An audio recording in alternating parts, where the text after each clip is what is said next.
Hello, everyone. My name is Dylan Red, speaking to you for HIUS 512 American Revolution. Today, I am analyzing the documents Common Sense and the Declaration of Independence, specifically how the authors of these documents, Thomas Paine for Common Sense and Thomas Jefferson, who wrote most of the Declaration of Independence, sought to support and argue their cases and how they both kind of compare and contrast with each other. Thomas Paine, the author of Common Sense, defends their points by asserting the state of Americans and their grievances with the king, who is exercising his powers unfairly and unjustly. Paine delves into the history and legality of the monarchy, its duties as king, and how it should rightly govern its subjects fairly, give them rights and representation, emphasizing that the king is a just and righteous king would help to ensure the natural rights of every citizen. Using these preferences, Paine applies ideas, develops these ideas of natural rights and how a quote-unquote just king would treat his citizens and compares it to the lack thereof in American affairs at the time, how Americans viewed King George, who a lot of Americans viewed as unjust. The Declaration of Independence, as stated before, mostly written by Thomas Jefferson, is a hallmark and foundational text in American history, and also a legality and a legal representation. The document speaks about the unjust and seditious acts that the king has committed against the American people, which it goes into a whole long list of such unjust taxation, sedition, township acts, and various other injustices that the writers and founding fathers saw.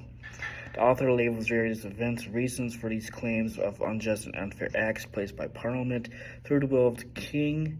The document makes the famous statement using the idea and concept of natural rights, famously the all men are created equal, that they are endowed by the Creator with certain unalienable rights, that among these are life, liberty, and pursuit of happiness. Through the petition acts of justified rebellion and later independence, Americans don't feel like they're being represented and therefore can't object to the idea of separation and creating a republic that ensures the rights that they feel they deserve and wish upon themselves. So they're taking that from the king, who's not giving them, and actually taking away what they feel as some rights, and they are taking that and giving it that back to themselves, the people. Now, comparison and contrasting these both documents illustrate, propose, and enact the idea and meaning of natural and protected rights, unalienable rights as well. The specific details outlined in the Declaration, which the Founding Fathers consider essential for the American people, as infamously followed: unalienable rights of life, liberty, and the pursuit of happiness, which are foundational life,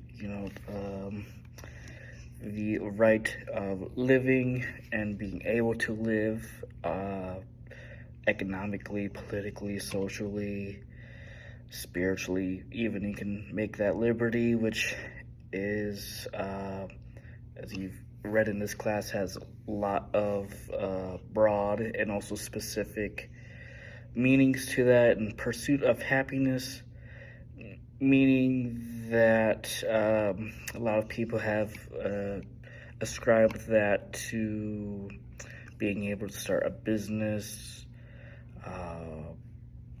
doing in moral and just ways whatever makes you feel happy and content with your living, and you being represented in government and in public life as well.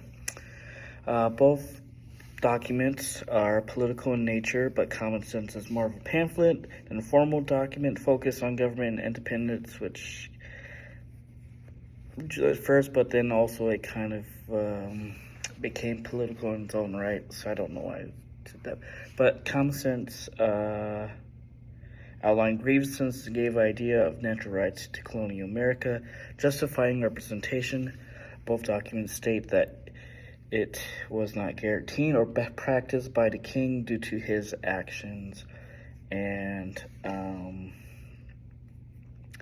thing is that, again, Common Sense, though it actually was political, was not focused on government, or really the document itself not implemented in the government, because it did influence some ideas of the Constitution, although Common Sense, though it was very famous at the time, it had its mark in trying to bring Americans over to the side of independence and reviewing, explaining natural rights and what the king was doing. And the Declaration of Independence you can see as the culmination or the construction of all these other ideas, and laying out that this is not going to work.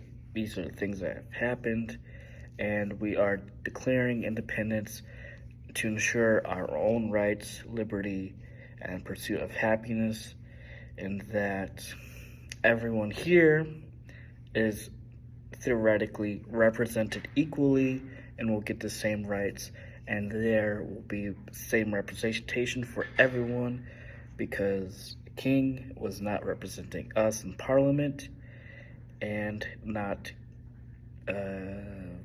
appeasing to our demands and what we feel is right, as their former countrymen.